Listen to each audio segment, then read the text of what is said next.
London is a city shaped by its historic layout, and transport is about more than just getting from A to B. Transport is absolutely critical in the way we live our lives. If we get our transport system right, we can make London ever more livable, and we can make it ever more economically attractive as well.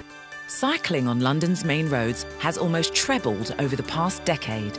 24% of all vehicles in central London in the morning rush hour are now bikes. On some routes it's 2/3 of all vehicles. To cater for this, the Mayor plans to transform provisions for cycling.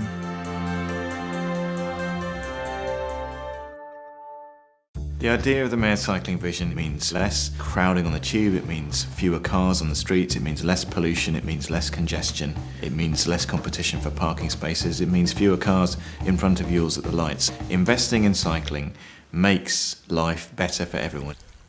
The funding that supports the Mayor's vision is substantial. We're spending almost £1 billion, 913 million over a 10-year period on this programme. The vision's success depends on the cooperation of the 32 London boroughs and the City of London, the Canal and River Trust, Network Rail, the Royal Parks, a whole host of other agencies. Their combined efforts could persuade millions of Londoners to try cycling.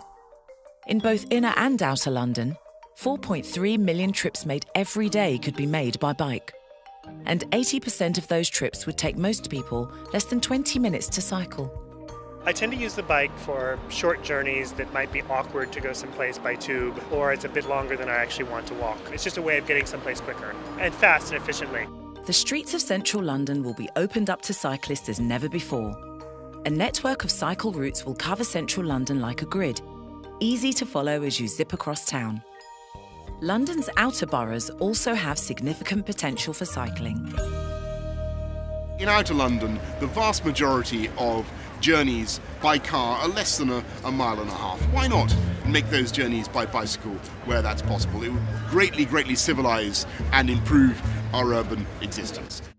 The Mayor has allocated more than £100 million over 10 years to transform cycling in the outer boroughs.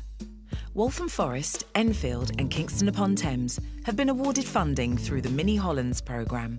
The idea is to make those boroughs places as good for cycling as their Dutch equivalents would be. These are going to be fantastic places for cycling, where we help the boroughs to put in interventions that will encourage large-scale cycling. That means redesigns of the town centres, it means good routes from the town centres to the rest of the boroughs, it means cycle hubs at railway stations.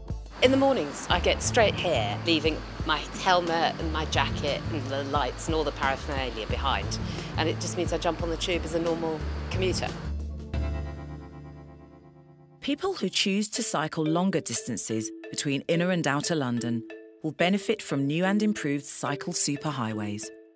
We're going to do the longest substantially segregated urban cycle route in Western Europe. That's going to go all the way from Barking in the east, way out to the west. In both central and outer London, the superhighways will link with quiet side streets or quiet ways.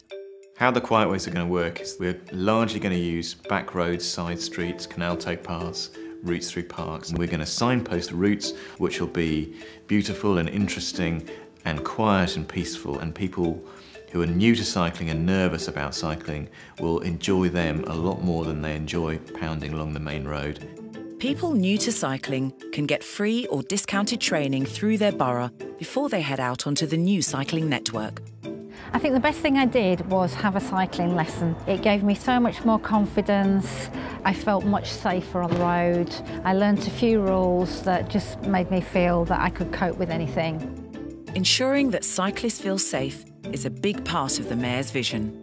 We'll be looking to provide segregation of some routes where that's necessary, especially through junctions where we feel that cyclists need more protection. A network of joined-up, signposted, safer routes will make end-to-end cycle journeys easier than ever before, encouraging an 8 to 80 cycling culture throughout London.